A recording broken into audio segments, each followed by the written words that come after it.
दोस्तों USA F-47 6th जेन fighter jet को लेकर इतना सतर्क है कि अभी इसके प्रोडक्शन को आने में 4 से 5 साल का समय लगेगा, लेकिन डोनाल्ड ट्रंप ने इसके ओरिजिनल वेरिएंट को अपने फ्रेंडली देशों के साथ साझा करने पर भी प्रतिबंध लगा दिया है। F-47 स्टेल्थ होने के साथ साथ drone coordination, direct energy weapon जैसे फीचर से भी लैस होगी। दोस्तों 6th जेनरेशन फाइटर जेट को लेकर यूएसए, चाइना, रसिया और यूरोप के बीच कहीं ना कहीं जंग छिड़ चुकी है और ये रेस बहुत ही ज्यादा इम्पोर्टेंट भी है, क्योंकि 6th जेनरेशन फाइटर जेट में 5th जेनरेशन टेक्नोलॉजी पर इंक्रीमेंटल तब्दीली नहीं है, बल्कि यह फाइटर जेट्स पिछले जेनरेशन से कई गुना स्मार्टेस्ट वे में एयर सुपीरियरिटी हासिल कर सकते हैं। यह superior decision making system automatically air defence system को डिटेक्ट करके अपने साथ उड़ रहे ड्रोन के साथ एंगेज कराएगा, जिससे फाइटर जेट्स और उनके क्रू किसी भी देश के एयर स्पेस में आसानी से एंटर करते हुए किसी भी मिशन को अंजाम दे पाएंगे। इसी के साथ साथ इसमें ऐसे वेपन्स लगे होंगे जो इनकमिंग मिसाइल्स को आसानी से डिटेक्ट करके डिस्ट्रॉय कर पाएंगे, क्योंकि इस तरह के फाइटर जेट्स लेजर वेपन के साथ भी आने वाले हैं। अगर हम बात करते हैं कि इसमें कौन सा देश आगे है, तो हम सबसे पहले बात करते हैं चाइना की। चाइना अग्रेसिवली अपनी मिलिट्री को मॉडर्नाइज कर रहा है ताकि इकोनॉमिकल सुपर पावर के साथ साथ मिलिटरीली सुपर पावर बन सके।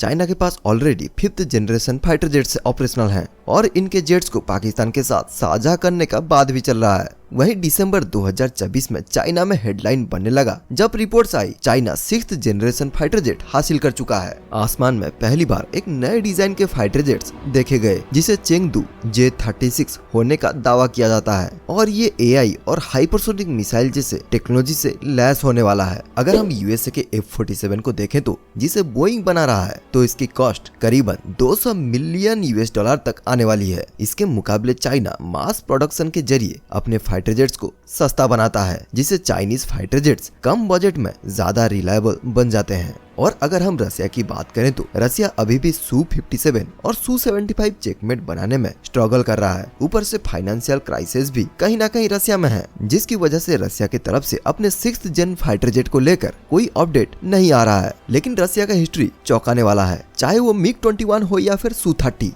ये लोग कम से कम समय के अंदर बेहतरीन फाइटर जेट उतार देते हैं। तो अगर कंक्लूजन की बात करें तो यूएसए अभी भी टेक्नोलॉजी और एक्सपीरियंस के मामले में सबसे आगे है, लेकिन चाइना मास प्रोडक्शन और एग्रेसिव मिलिट्री एक्सपांशन के जरिए अपनी ताकत को बढ़ा रहा है। अगर हम देखें तो रसिया फिलहाल इस रेस में पीछे है, लेकिन हिस्ट्री देखा जाए तो वो अभी भी कुछ न कुछ चौंकाने वाला कर सकता है और शायद रसिया का 6th जेन फाइटर जेट प्रोटोटाइप भी तैयार हो रहा हो। 6th जनरेशन फाइटर जेट के रेस में आने वाले 10 सालों के अंदर और भी कई सारे नए डेवलपमेंट देखने को मिलेंगे। दोस्तों इंडिया का टारगेट 2030 तक 5वीं पीढ़ी के फाइटर जेट हासिल करना है, लेकिन इंडिया के कॉम्पिटिटर उस समय 6th जनरेशन फाइटर जेट को हासिल कर चुके होंगे। दोस्तों इस बारे में आपका क्या राय है, कमेंट सेक्शन में जरूर बताएं।